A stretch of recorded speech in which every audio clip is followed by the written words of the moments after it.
The night my son won the lottery should have been the happiest day of my life, but instead, it became the beginning of the cruelest chapter I never imagined. I raised him with trembling hands, feeding him when I could barely afford food myself, patching his torn shoes so he wouldn't feel the sting of poverty in front of his classmates. Yet the very child I gave everything to looked me in the eyes and told me to pack my bags, because his life was too big now to include me. When I first heard he had won $53 million, my chest burst with pride and relief, as if all my years of sacrifice had finally been validated by fate itself. I dreamed of moving into a smaller, quieter place, while still being close to him, perhaps having a warm kitchen where my grandchildren could run in and out, and thought maybe, just maybe, he would tell me, "Mom, you never have to worry again." But the words that came out of his mouth were venomous, a dagger laced with arrogance. He stood in the marble hallway of the mansion he had bought overnight, his wife's hand looped through his arm like she had already forgotten the girl who once cried on my shoulder over their first fight. With cold eyes, he said,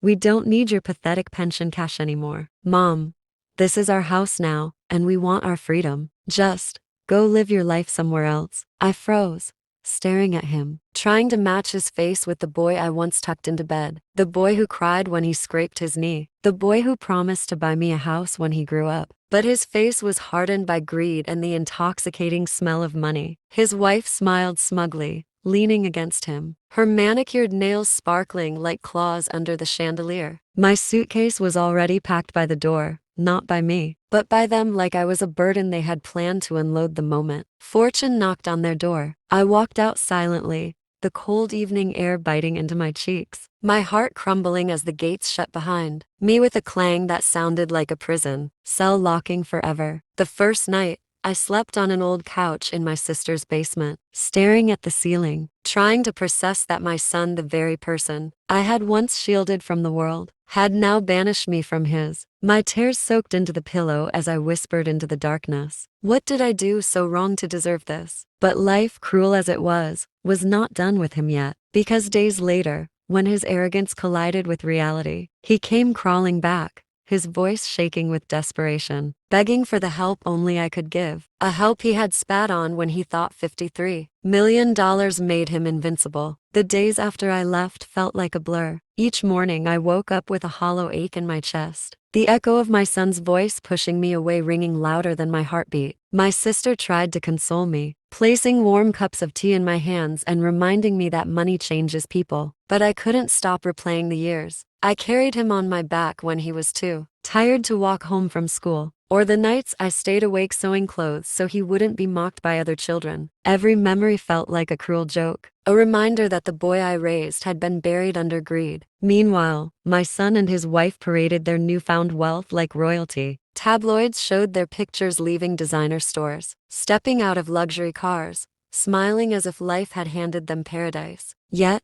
beneath the glitter, I noticed something different in his eyes when I accidentally saw him on television, something restless, something uneasy. I ignored it at first, thinking it was just the stress of sudden fame. But then one evening, as I sat alone in the basement, reading an old photo album, my phone rang. The name flashing on the screen froze me, my son. For a moment, I thought he might have finally come to his senses, that maybe guilt had eaten through the walls of arrogance he built. But when I answered, his voice was frantic, trembling in a way I hadn't heard since he was a child afraid of thunderstorms. "Mom," he whispered, "I need you. Please, something's wrong." My heart pounded, torn between the sting of betrayal and the instinct to rush to my child no matter what. I asked what had happened, but his words tumbled out, broken, incoherent. His wife had been spending uncontrollably, investments had gone terribly wrong, and people he thought were friends had begun circling like vultures. Most shocking of all, he admitted, "I don't trust anyone, Mom, but I know I can trust you." The irony nearly broke me. Just days earlier, I was disposable, a relic of his poor past. Now, when the empire of cards he built began to tremble, I was the only pillar he remembered. I swallowed my pride, though the taste of bitterness lingered on my tongue, and told him I would come over in the morning. That night I couldn't sleep, my mind tangled with fear, anger, and a reluctant hope that maybe this disaster could bring my son back to me. The days after my son's sudden rejection felt like I was living in someone else's life, a stranger's nightmare I couldn't wake up from. I'd walk through the small apartment I had hastily rented, staring at the plain beige walls, the cheap furniture that wobbled when I leaned against it, and I couldn't help but contrast it with the life I had built inside, the home that was no longer mine. That house had been my pride, my sanctuary, the result of decades of sacrifices, overtime shifts, and missed vacations so my family could have stability. And now, my son, my own flesh and blood, was sitting in that house, counting his millions, while I nursed a broken heart in silence. Every time I thought of him holding the deed papers, my stomach churned. I didn't want the money. I didn't even care about the $53 million he had stumbled into. What cut deep was the betrayal. The way he looked me in the eyes and told me I was a burden. That word echoed in my head at night when I tried to sleep. Burden. But I was determined not to let my tears become my grave. I forced myself to move forward, waking each morning with a mix of bitterness and resilience. And yet, despite my attempts to let go, I couldn't shake the gnawing fear that something was going to break in his perfect new world, and when it did, it would drag me back into the chaos whether I liked it or not. Sure enough, the cracks started to show sooner than I expected. At first, it was small things, late night calls I ignored, assuming he had dialed the wrong number in his drunken celebrations. Then, a few weeks later, I bumped into an old neighbor who mentioned seeing strangers loitering around my old home, arguing loudly at odd hours. My chest tightened at the thought. Who were these people? Why were they there? But I forced myself not to care. After all, he had made his choice, and I had made mine. Still, the unease grew heavier with each passing day. The silence of my new apartment was no longer peaceful, it was suffocating, filled with unanswered questions. When I finally picked up one of his calls late one night, the sound of his voice nearly broke me. He didn't sound like the confident, cocky man who had once shoved papers in my face and told me to leave. He sounded scared, desperate, like a child lost in the dark. "Mom, I need your help," he whispered. I clenched my jaw, fighting back the storm of emotions threatening to erupt. He had torn me down so cruelly, but now he was reaching back, clinging to the very person he had thrown away. The truth unraveled quickly. My son had fallen in with dangerous company, men who were drawn to his sudden wealth like vultures circling fresh prey. He thought they were friends, allies who would help him expand his fortune. Instead, they drained him slowly, methodically, through fake investments, elaborate parties, and subtle threats. By the time he realized what was happening, the noose was already around his neck. He was drowning, and the very people he had trusted were the ones pressing his head under the water. As he poured out his story, I could hear the shame in his voice, thick and suffocating. He wanted me to fix it, to sweep in like the mother who had always cleaned up his messes when he was younger. My chest ached, torn between anger and compassion. He had millions, yet he was still so poor in judgment, in gratitude, in love. I wanted to tell him no, to remind him of the night he discarded me like old furniture. But motherhood isn't something you can switch off like a light. His pain was mine whether I wanted it or not. The first time I agreed to meet him again, I almost turned back at the last minute. My hands trembled as I drove toward the cafe where we had arranged to talk. I was afraid of what I'd see, afraid that the son I once knew was gone forever. When I finally spotted him, sitting in a dark corner with a hood pulled low over his face, my heart nearly stopped. He looked nothing like the arrogant man who had once strutted around our family home. His eyes were hollow, his frame thinner, his hands shaking as he lifted his coffee. He tried to smile,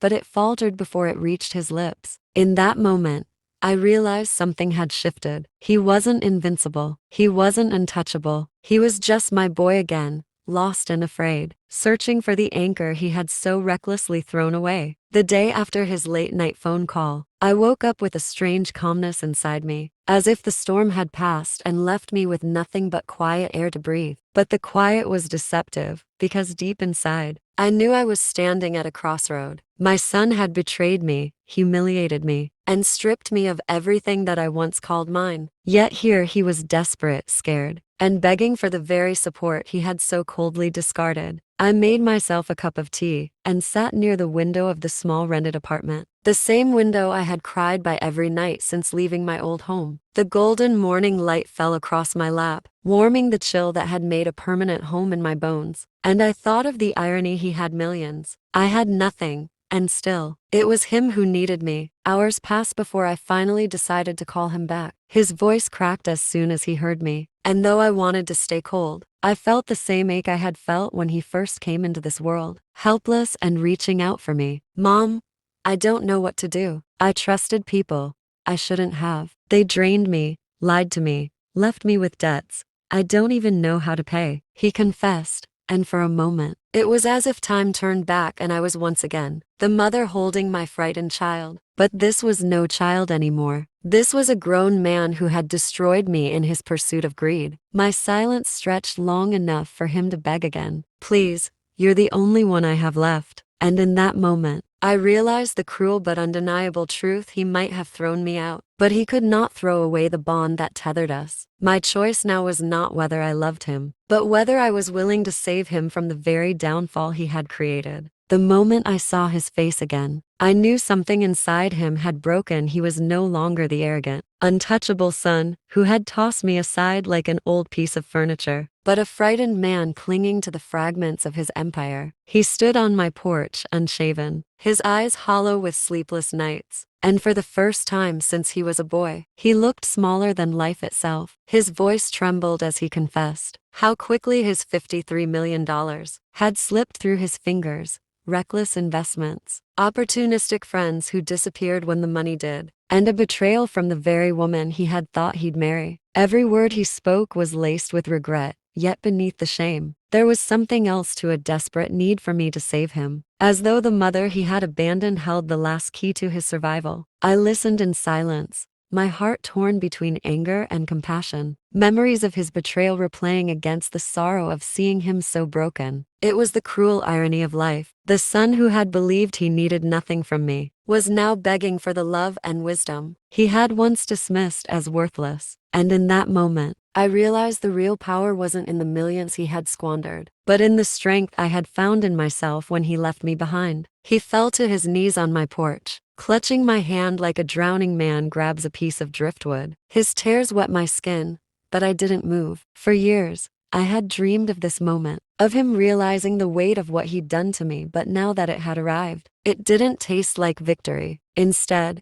it felt like standing in the middle of two roads, one paved with anger, the other with forgiveness. He begged me to let him stay, to guide him, to teach him how to rebuild not just his fortune, but his life. I thought of the nights I had cried alone, the humiliation I had endured when my own child abandoned me for wealth and status. I thought of the silence that had haunted my house. And then I thought of the boy. He once was the boy who used to hold my hand when he was scared of the dark. I told him he could come inside, but not as a son who owned me, not as a man expecting to be saved, but as someone who would have to learn everything from the ground up: respect, humility, love. His head bowed, he agreed. That night, he slept on the couch while I sat in my chair, watching him, my heart caught in a storm of pain and strange relief. The twist of fate was cruel. The millions were gone, the empire destroyed, the friends vanished, and the woman who replaced me had walked out. Yet what remained was the bond he had tried to sever, but could not erase. It was fragile, scarred, and filled with ghosts of betrayal, but it was real. And for the first time in decades, I realized that perhaps my story was not one of loss, but of survival. I had outlasted his pride, his fortune, his arrogance. Now, as dawn's light crept across his sleeping face, I whispered softly, not for him, but for myself: you needed to lose everything to understand the value of what you left behind.